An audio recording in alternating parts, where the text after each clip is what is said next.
wait is over. Happy Friday, America. Happy April. We are back. The boys are back in town for another fun-filled Friday to kick off the weekend right. You might have gotten pranked on April Fools, all this nonsense in the news. We don't do any of that here. We have fun. F-U-N.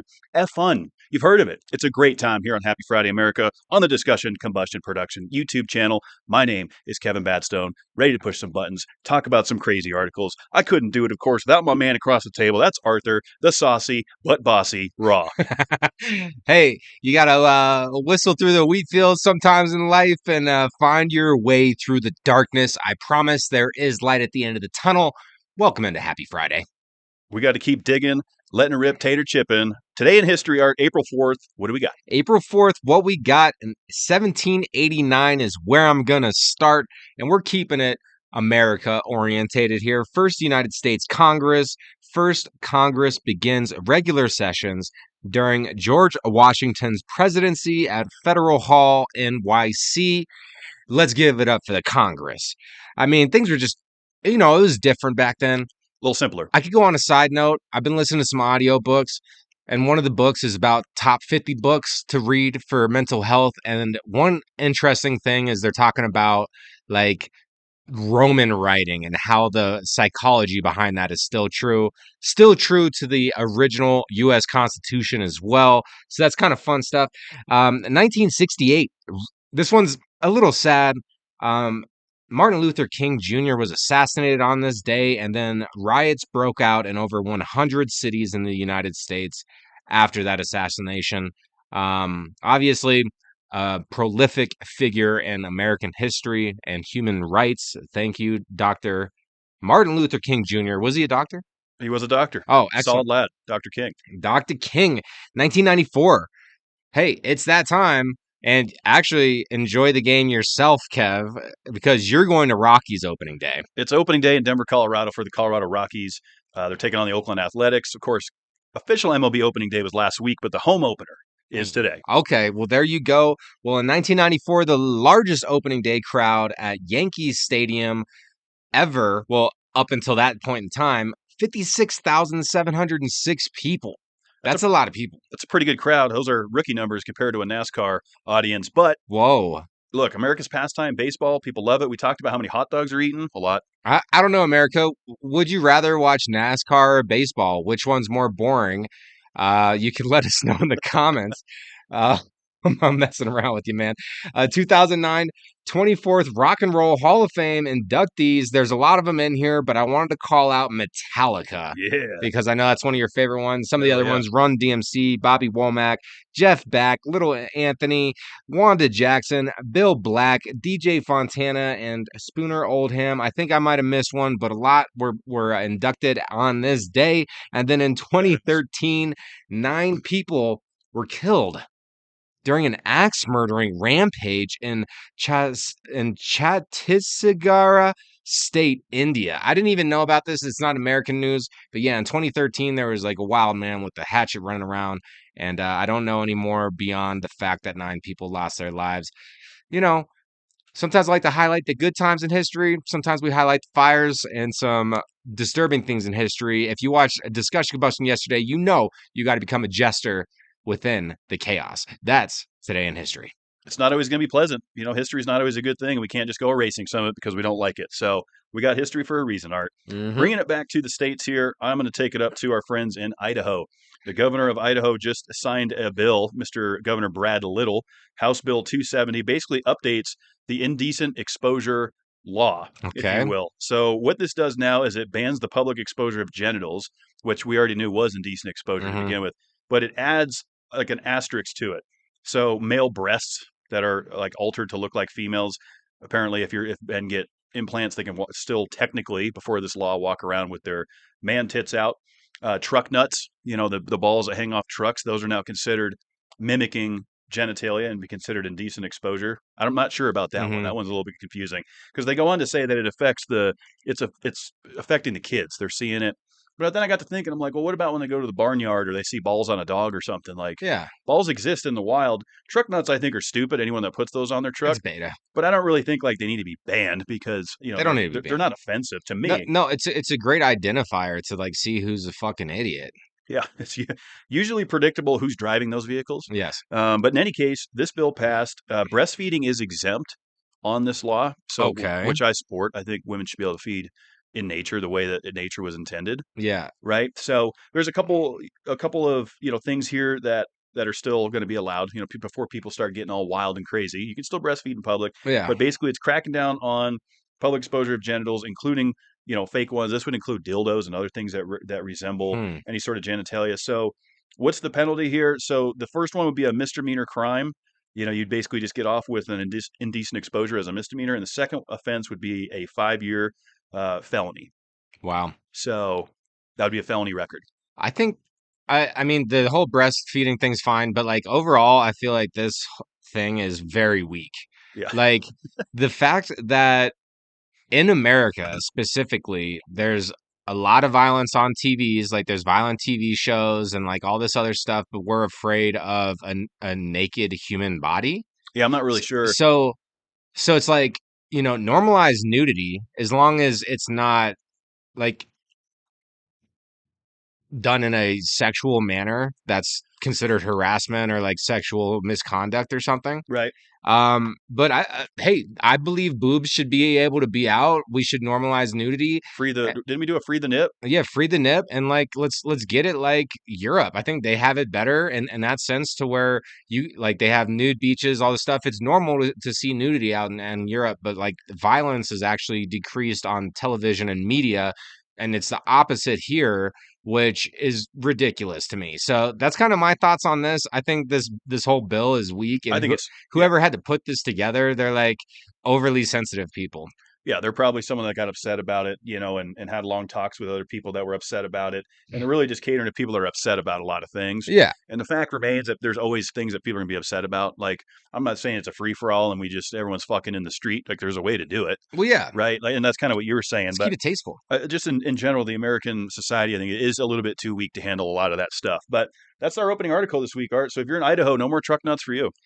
Yeah, I move out of Idaho. You gotta get out of there. Um, we're gonna take it back to India. Um, Oh, you got a actually, thing for India, huh? just north. We're talking Nepal, which Okay, is northeast India area. that's right. And this is actually a cool story. Got this one off Good News Network. That's one of my main sources for finding some good news for Happy Friday, America, because it is a happy show and we talk a lot of idiots. I'm sure you got a dumbass of the week coming up. But what's great is conservation efforts have actually paid off, and everyone loves cute animals. And it actually turns out that while conservation efforts were happening, some people noticed an injured otter on the riverbank. It looked injured, frail, so they actually took it in to do medical care, and they were trying to identify what otter this was. And it turns out that it was this presumed extinct otter species. So it's not extinct. It's still around. Um, it's the world's smallest otter. So the cuteness meter is broken now because it's like way off the chart in cuteness. And basically, this otter was found, and because of this conservation efforts. So as we all know, in South Asia, there's a lot of pollution in the river systems out there, Some of the worst in the world. which is damaging ecosystems. Yeah, But this just goes to show you, man, that they haven't seen this otter for like almost 200 that's years. amazing. The last time that it was cataloged, it was actually 186 years ago without a single sighting of the world's smallest otter. But now they're seeing them. So it just goes to show you that life will hold on. And as long as we do our part and just try to pick up after ourselves a little bit, like, no throwing to any of those alcoholics who are throwing your shooters out the window. And like, I'm seeing that on my walk. Like, y'all should move to Iowa, okay? Idaho. Idaho. Yeah, y'all, you can go to Idaho, You can be a okay? potato head up there Yeah, and that's fine. take your truck nuts off. That's fine. But I thought that was a cool article. Conservation efforts helping. We're seeing the world's smallest otter again, and I think that's good news. What an adorable creature. Yeah. You know, And actually the one that they found, they did bring it in, they got it healed up they cleaned him and up. returned It's it. probably Yeah. a So mess. I mean, it was probably covered in God knows, probably human waste and God knows what else. But aren't otters known to be kind of aggressive at times, like territorial? they are one of the most ferocious Yeah, that's what animals I thought. in the Amazon, which They're a is beast. a different part of the world. Sure, But yeah, they're apex predators in their environment. they don't fuck with an otter. They'll mess around with crocodiles. Like they'll stand up, and they're pack animals too, so they're all squatted up. They don't need truck nuts. They got them otter nuts. Yeah, I'd rather have otter nuts hanging from my truck Give me them than otter whatever nuts, those baby. Iowans got. Is it Iowa? You can keep. It's Idaho. Idaho. Idaho. Just think potatoes. Idaho? I don't know. Love me some taters. Love my taters. Oh yeah, classics, Classic. classics. Next, All right. you got to run. Speaking of Idaho, Are we staying there? yeah, we're going up there. Random record, Kev. Our boy, Mr. David Rush, back in my news again. There were some other records out there this week, but I've been sidelining Rush for a few weeks. So I'm getting him back in the spotlight. So he originally put this record in place. Art. He called him the Chopstick Ninja. That's Okay. a cool nickname. So basically, he's got an archery target that's set up about 13 feet away, and he's Okay. taking chopsticks, using it almost like you would an arrow or even throwing a dart. But 13 feet's a long way to throw That a is dart. a long way. And he's hitting these Chopsticks. things like bullseye. Yeah. So in under 1 minute, the previous record that he put down was 19. That was the original record in under a minute. Bullseyes, 13 feet, chopsticks. It was taken up to 21, so his record got broken. We know once David Rush's records get broken, he's got to take it back. Yeah, he's not just sitting sideline. He ain't gonna let He's that happen. active. He's active. So Rush goes back in there and says, not this time. He retook the record and set the bar now to 29 hits in 1 minute. So he's averaging a bullseye basically every 3 seconds with these chopsticks. So And there's no like feathers on these chopsticks. It's just a piece of wood. a piece of wood, go Wow. down and click the link. Rush does a good job with his Record Breaker Rush YouTube channel. We'll put the link down below. You can watch him do it. He catalogs all these records. David Rush, dude, doing it again. Most concurrent Guinness Book World Record holder. He's been on Discussion Combustion on this YouTube channel. The man simply doesn't give up. There's a lot of motivation there. You can tell when you talk to this guy that he's all about it. And if anyone feels like they could take the Rush on, I highly encourage it. Maybe you'll make every week's Kevin's random record if you start trying to do it like the Rush. Hey, you know what? Half the battle is just doing it. I remember when we first started hearing about the Rush, I was like, who is this David Rush guy? I'm like, that can't be his real name. No, he did change it to that. I've been following Rush for 3 years. Yeah, no, this dude's serious. We got him on DCPC after the pursuit. But that was a momentum swing. And then we had the drug pass. Hey, this is Happy Friday though. This is Happy Friday. So It's a happy one. We're going into the Would You Rather, Art. And we got to cover last week's soggy noodle versus soggy sandwich. What America say? I'm excited with the results. So we asked America last week, would you rather have overcooked soggy pasta or a soggy sandwich? Yeah. 100% of America is unanimous with you and I, and everybody I talk to in the wild market are taking the overcooked pasta and keeping their non-soggy sandwiches. Wow. I actually had an Italian grinder before we jumped on the air. Delicious, and it was not soggy. Yeah, the only one is the French dip, dipped in that au jus. That's the Different. only way you could get away with that. It's a different kind of But sandwich. even then, like you only want to eat that fresh after the dip. You're not trying to dip it and then eat it later. No, you don't want it to soak it up. No. You're just going in for a dip. No, if you're eating For a a bite. soggy sandwich, it almost has to be hot. A cold soggy sandwich? Oh, that's rough. That sounds That's like mushy. That sounds very rough. I was thinking about some stuff going on in my life for this current Would You Rather. And so on this week's, we are going to talk shopping and purchasing things. This is going to be a dividing one. This one's good. This one's good. So would you rather only be able to shop online for the rest of your life So only e-commerce purchases. or in stores? So either you are only buying from brick and mortars for the rest of your life or you're only buying online. Which way you going, Kev? Well, I consider myself a capitalist, so I understand companies like Amazon and these guys that are taking over. We saw Monopoly we saw that Walmart kind of had a monopoly on the market in the '90s and stuff like that. People are like, well, we got to support small business and stuff like that. I'm sticking with the old school. I want to go brick and mortar because I just fear that too many businesses are going under with online shopping. Is it convenient? Yes. Amazon overnight. I got shit in my cart right now. Okay. So I do online shopping. But if I can go brick and mortar and touch it, feel it, see it live action, make my decision rather than just hitting an instant gratification button. Yeah. And I'm employing someone in the store. I'm looking at this from a couple different ways, not just my own convenience. I'm taking the brick and mortars. Yep. I'm just looking at it as a convenience way for me. So I'm going to take a different approach.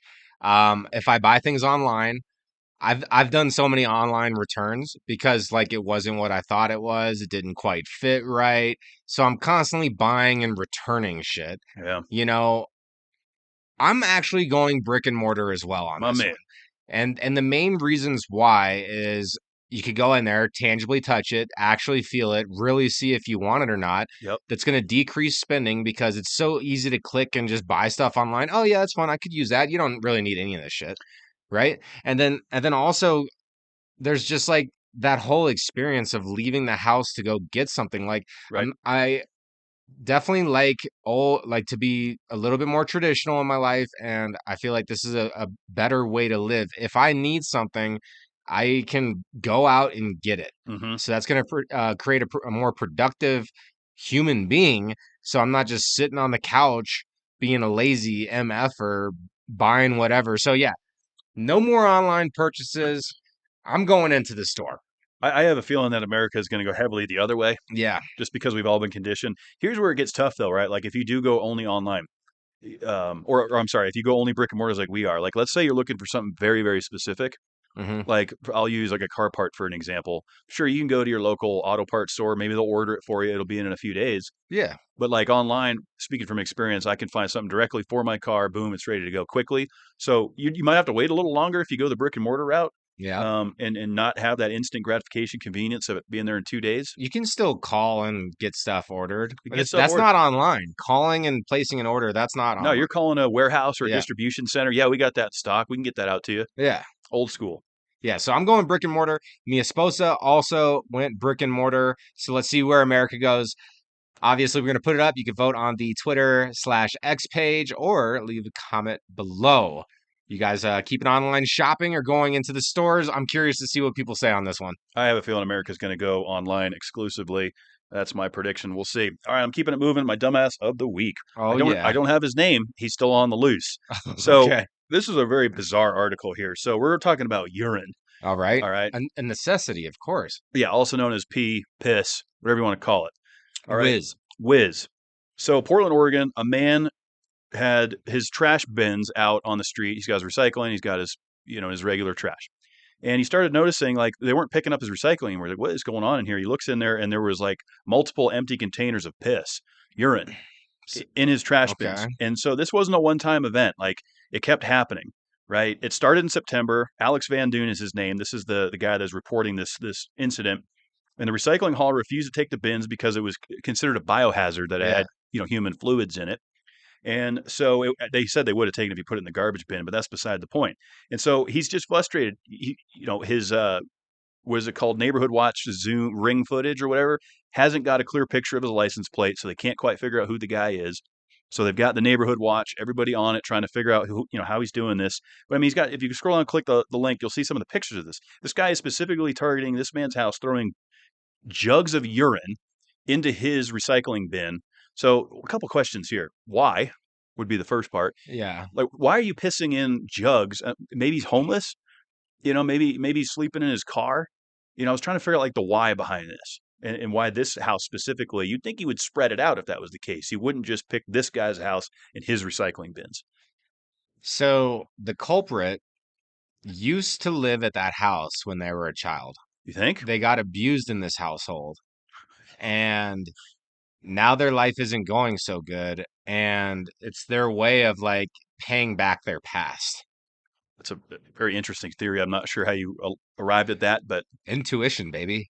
okay. It just So, it just came to me. And also, he's not using his own car. He's using that rideshare app. So even if they get the plate, it's not even going to be him. I mean, that would be a lot of planning and coordination just to throw jugs of urine into the man's recycling bin. I mean, just imagine how excited this guy is. He's seeing it hit news. He's like, oh. He probably is some sick weirdo that gets off on it. But so the guy that's lived at this house has been here since '06. He's Okay. got a pretty funny, he's got a good sense of humor about it. He goes, it's just a lot of pee, he said. And I mean, this guy's really pissing me off to close out this article. So at least all he wants is the guy to stop. Yeah. That's it. He's just asking for you to stop throwing your urine in his damn recycling bin. Yeah. There's toilets for a reason. Yeah, I mean, or if you're throwing a whiz, like, and we're guys, go in the woods, throw a Yeah. whiz. Like, why are you collecting it I don't. Something weird's going on here. There's more to this story, and I don't have it. Yeah, that is weird. This what was the guy's name? Andrew No, was Alex Van Dunn. yeah, Alex. Alex, he did some shit. He might have. He's like a boss at a company somewhere, and he was like micromanage his fucking team, and then like got somebody fired over some petty ass shit, and now they're dropping off urine in his recycle. We don't have all the backstory, I but think that one's better than my first theory. He's a boss somewhere. He's micromanaging people. He got someone fired. I don't know. I'm really not sure. It might not even be any of that. It might just be some weird, sick, twisted guy that likes to collect urine. We don't know. That's why humans are entertaining. We don't always make sense. And moving on to this next article, Oh, I saw this trending this week. this one is like, come on, man. So, child complains that there's a monster underneath its bed. There's a babysitter watching the kid.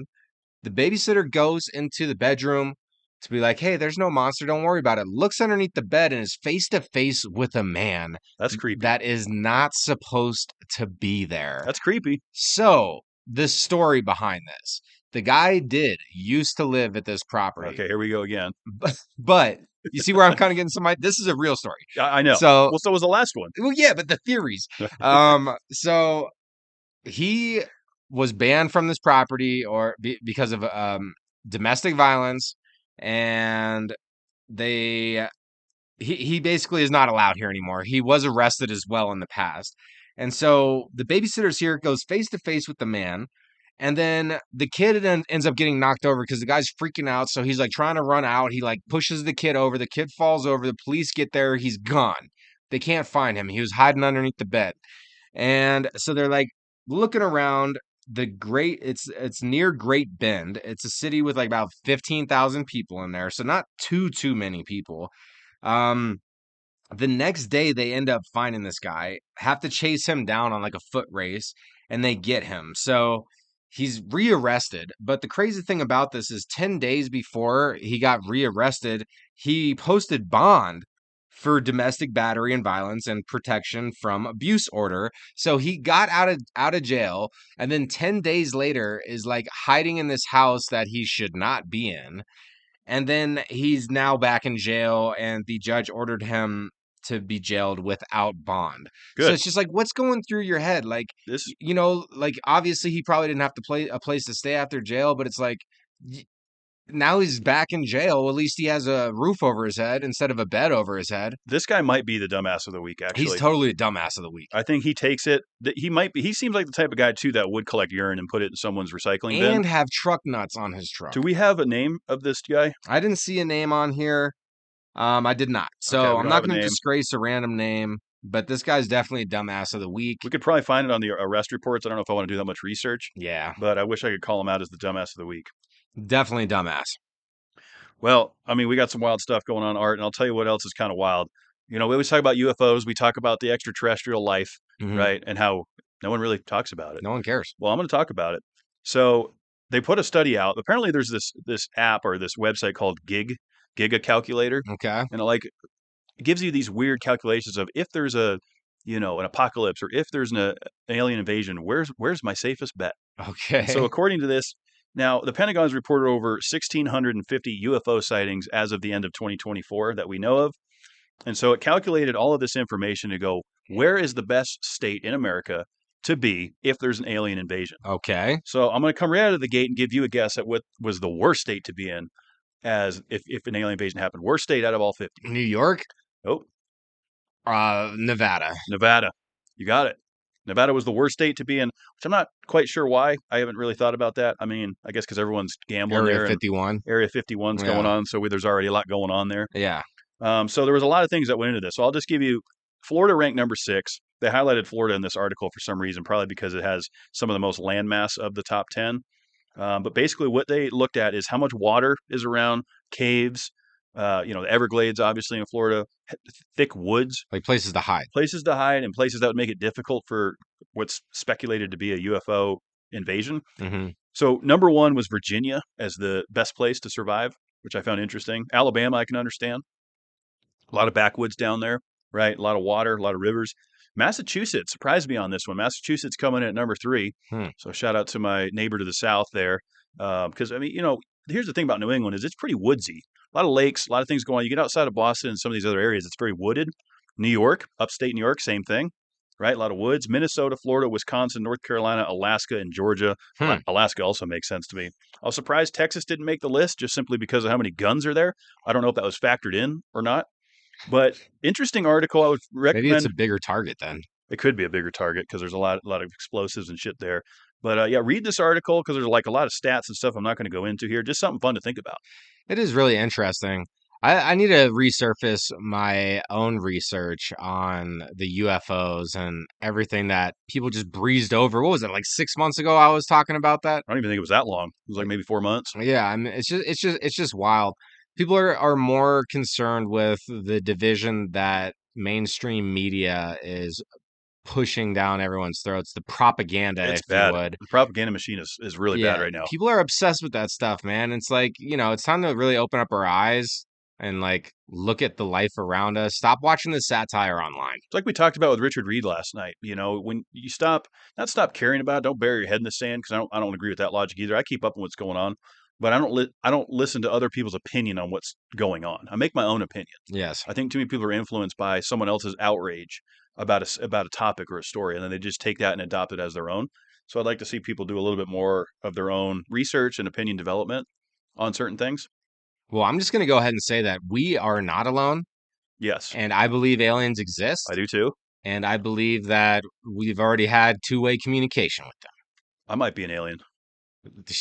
The way Lizard people, baby. the way that you act, you are a rare commodity. I do know that much. Thank you. I take that as a very nice compliment. And we know the saucy bossy raw likes to hand those out when they're well deserved. All right, let's move on to the weekend art. I talked about in earlier. Baseball is back, baby. America's favorite pastime. So Rockies home opener today. A lot of great Swing batter. swing bat about it. A lot of great games going on around the country. So you look for something to do. The weather's starting to warm up. Go get a shitty seat at a game. Opening day is a little bit different. It's expensive, but maybe if your home team is playing, you're like, fuck, we can get some cheap tickets. Go get a hot dog.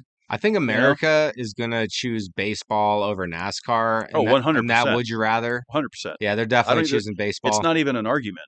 But yeah, definitely check that out. Baseball is fun. You got to get a frank, and enjoy that. I think it's going to be important to take some time and spend some time with family.